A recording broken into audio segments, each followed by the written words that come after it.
O mga bro, update muna tayo. Ito nga yun bale, natagalan bago ako makapag-update sa inyo. Gawa nga ng hinihintay ko pa yung ilalagay ko dito sa pin.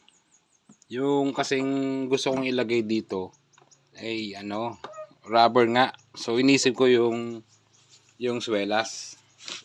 So may in-order na ako. Bale, corrugated yun. Siya kung ibabalot dito. Para ang purpose nga, para lang siyang kamay na pipiga dun sa beans para matanggal yung mag-crack yung husk. So yun, hinihintay ko pa. Bale yun ampalaya type daw yung corrugated niya.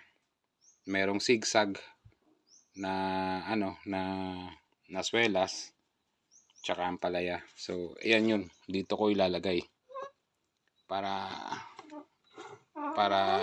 sa gusto kong maging output. 4 na pin yan, meron pang 2 sa ilalim. Silipin nyo, ayan pasilip natin para pwede nyo nang gayahin kung sakasakali, gayahin nyo. Ayan. So pagdaan do sa 2 pin sa taas, dadaan pa siya dito sa pangalawang partner na pin dito sa baba. So lalaglag sa dyan. Tapos pwede kong i-incorporate to. Sahod na kaagad dito pag ganun. Or meron siyang slide na yan na pwede mag-slide yung beans ganyan. So yun. Hintayin nyo na lang. At medyo hinihintay ko pa yung delivery. Yan. Meanwhile, ito naman yung aking pinagkakaabalahan. Ito naman yung magiging winware na po pwede kong incorporate dyan. So to, pansinin nyo merong epoxy. Kasi nga, gusto kong i-alter So binaliktad ko tong dito. Tapos, pati yung kabila. Nung itrinay ko, hindi nag-work. Kaya ibinalik ko sa dati. So original. Pero kung gusto niyo ng kung gugustuhin ko na walang epoxy, pwede namang bumili uli.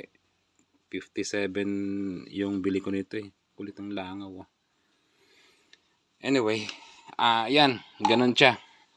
Bali double purpose yan. Pwedeng paganyan at pwedeng paganyan. Kasi dito ko gustong ihulog yung mga yung mga na-crack na beans, di ba? Tapos bumili ako nito. May 35 pesos lang naman yan siya. Pang sara yan Sarado to So binasag ko lang tapos hindi kasya yung blower.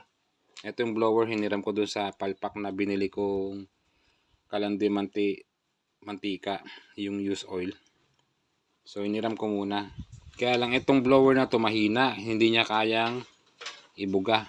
Ayan, natin nyo. Yan, pag ganyan siya. So dito babagsak yung nibs. Tapos ito naman, pwede nyong habaan. Ganyan, para itong pipe, habaan nyo na lang kung gusto nyong i-try. Pero ito na-try ko na, nag-work naman. Kaya lang, mahina yung blower. So may kaunting husk na nasasama. Yung mabigat na husk, yung bang may mga dumikit sa balat during fermentation and drying, kasamang natuyo. Yun ang bumabagsak din kasama ng nibs. Kasi mabigat din yung husk na yon. So kung mahaba to, babagsak talaga pati yung husk na yon. Kasi mabigat siya. Mahina yung blower ko So papalitan ko tong blower. Merong heavy duty na blower na dual, pwedeng vacuum. Pero blower siya. Anyway. So yan, pwedeng iganyan.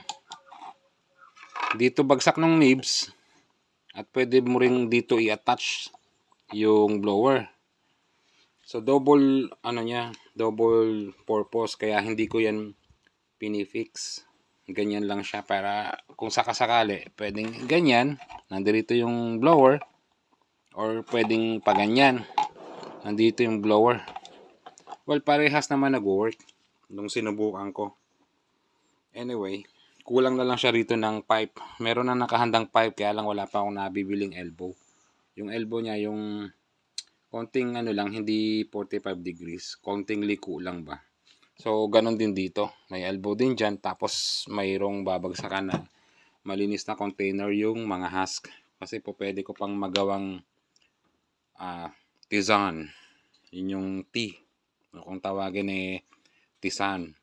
Kapag ka daw hindi tanim na tea, hindi pa pwedeng tawaging tea. Tisan. Anyway, so ayan siya.